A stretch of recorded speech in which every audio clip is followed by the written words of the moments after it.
सुबह की पहली किरण के साथ जब मोहन अपने खेत पहुंचा तो उसकी आंखें फटी की फटी रह गईं। जहां कल तक धूल उड़ती थी, आज वहां घुटनों तक ऊंची हरी भरी फसल लहलहा रही थी।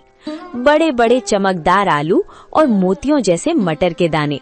तभी वहां से काला गुजरा। काला हैरानी और चिढ़ के साथ, अरे मोहन, ये क्या तमाशा है? कल शाम तक तो यहाँ मिट्टी उड़ रही थी और आज एक ही रात में इतनी बड़ी फसल। कौन सा गड़ा हुआ खजाना हाथ लग गया है तेरे? या कहीं शहर से कोई चोरी का माल लाकर यहाँ गाड़ दिया है? नहीं काला भाई, ये ना कोई चोरी है और ना कोई तमाशा। ये तो ऊपर वाले की मेहरबानी है। कल एक घायल चिड़िया की मदद की थी, बस उसी की दुआओं ने आज ये रंग दिखाया है। देख भाई, कितने सुंदर आलू और मटर है। तू भी थोड़े घर ले जा। दुआएं? चिड़िया मुझे बेवकूफ समझता है। ये जरूर कोई काला जादू है। जोर से, मुझे तेरे खैरात की जरूरत नहीं है मोहन।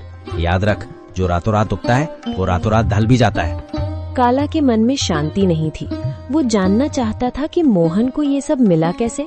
वो बिल्ली के कदमों से मोहन के टूटे हुए घर के पीछे पहुंचा और खिड़की से कान लगाकर सुनने लगा।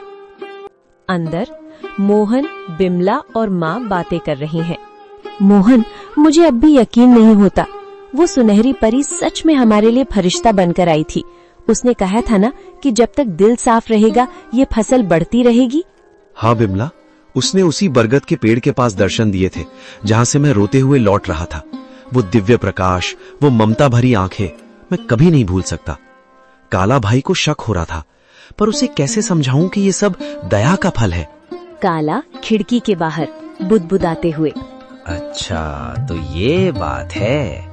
बरगद का पेड़, परी और सुनहरी पोटली।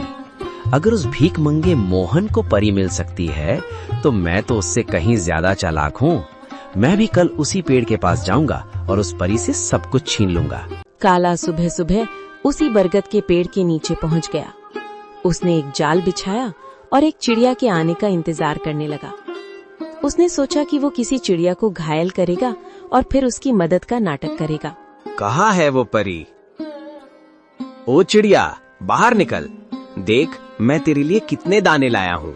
बस एक बार मेरे सामने आ जा और मुझे वो मखमली पोटली दे दे। मुझे आलू मटर नहीं, मुझे सोना चाहिए, चांदी चाहिए। मैं उस मोहन से बड़ा आदमी बनना चाहता हूँ। काला घंटों चिल्लाता रहा। कभी रोने का नाटक करता तो कभी लालच में पेड़ की टहनियां हिलाता, लेकिन वहाँ सन्नाटा छाया रहा। अचानक एक तेज ठंडी हवा चली और एक आकाशवाणी हुई। काला, प्रार्थना हृदय से की जाती है, लालच से नहीं। मोहन ने एक जान बचाने के लिए अपनी कमीज फाड़ी थी और तू एक जान लेने के लिए जाल बिछा रहा है। जा, तुझे कुछ नहीं मिलेगा क्योंकि तेरा मन ईर्ष्या की राख से भरा है। लालच की फसल कभी मीठी नहीं होती। नहीं, ये नाइंसाफी है।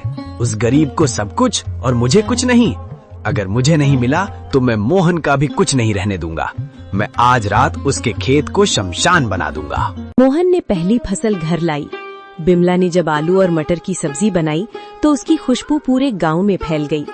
बीमार माँ ने जैसे ही एक निवाला खाया, उनके चेहरे पर रौनक आ गई।